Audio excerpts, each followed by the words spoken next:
ये है सरदार पटेल जी का परिवार। इस परिवार के एक भी सदस्य को आप जानते हैं या कोई शक्ल जानी पहचानी आपको लग रही है? शायद नहीं जानते होंगे। उसी प्रकार से एक ये परिवार है जिसके हर व्यक्ति को आप जानते होंगे और इनमें से हर व्यक्ति ने देश पर कभी ना कभी राज किया है।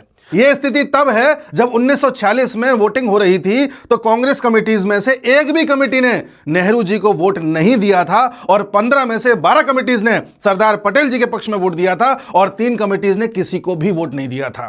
यानी कि जिस व्यक्ति ने एक भी वोट नहीं पाया उसके पूरे खानदान को देश जानता है, उस व्यक्ति के पूरे खानदान ने देश पर राज किया है। और जिस व्यक्ति को सभी लोग पसंद करते थे, सभी लोग चाहते थे कि इस देश के प्राइम मिनिस्टर बने, उस व्यक्ति के खानदान को कोई जानता तक नहीं है। यह है इस देश की विडंबना और यह थी सबसे बड़ी वोट चोरी। जिस वोट चोरी का राहुल गांधी ढिंढोरा पीट रहे हैं वो इतिहास में जाकर देखें तो उन्हें पता चलेगा कि उनके परिवार का पूरा उदय ही वोट चोरी के बेसिस पर हुआ है। और ये तो राहुल प्रियंका तक की बात है, आगे भी तैयार हो जाइए, प्रियंका वाड्रा के बच्चे आ रहे हैं, इनकी भी गुलामी करनी है।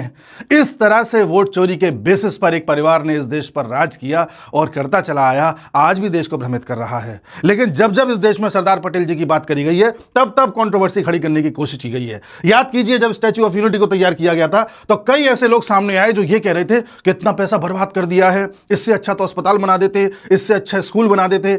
कई ऐसे एजेंडा पर चलने वाले यूट्यूबर्स आकर के वीडियोस बना रहे थे और ये सिद्ध कर रहे थे कि स्टैच्यू ऑफ यूनिटी बना करके सरकार ने पैसा बर्बाद कर दिया। लेकिन इन लोगों को ये पता नहीं है कि जब से ये स्टैच्यू बना है तब से लेकर अब तक लगभग 1.25 करोड़ लोग यहां पर विजिट कर चुके हैं। देश के सबसे बड़े टूरिस्ट स्पॉट्स में से एक है और अब तक लगभग 400 करोड़ रुपए का रेवेन्यू भी अर्जित कर चुका है। लेकिन इन लोगों को दिक्कत इससे नहीं है, दिक्कत इस बात से है कि सरदार पटेल जी को इतना सम्मान क्यों दिया जा रहा है। इन लोगों को यह पता ही नहीं है कि अगर सरदार ना होते तो भारत का नक्शा ऐसा होता। सरदार ही थे जिन्होंने भारत को एक किया था। केवल जम्मू कश्मीर का मुद्दा ऐसा था जो सरदार ने नेहरू जी के पक्ष में डाल दिया था और नेहरू जी ने उस जम्मू कश्मीर का क्या किया हम सब जानते हैं। सरदार ने नेहरू जी से बार बार कहा था कि चीन पर इतना ज्यादा विश्वास मत करो, यह धोखा दे सकता है। लेकिन नेहरू को लगता था हिंदी चीनी तो भाई भाई है। नेहरू को लगता था चीन को परमानेंट सीट दे देनी चाहिए। नेहरू को लगता था 1962 में अगर चीन ने एक्साइज चीन ले भी लिया तो कोई दिक्कत नहीं है, वैसे भी बंजर जमीन थी। इस प्रकार की मानसिकता रखने वाले नेहरू परिवार ने इस देश पर राज किया और इस देश को एक करने वाले सरदार के परिवार को आज कोई जानता तक नहीं है। यह है इस देश की विडंबना और इन सब का बेसिस था वोट चोरी।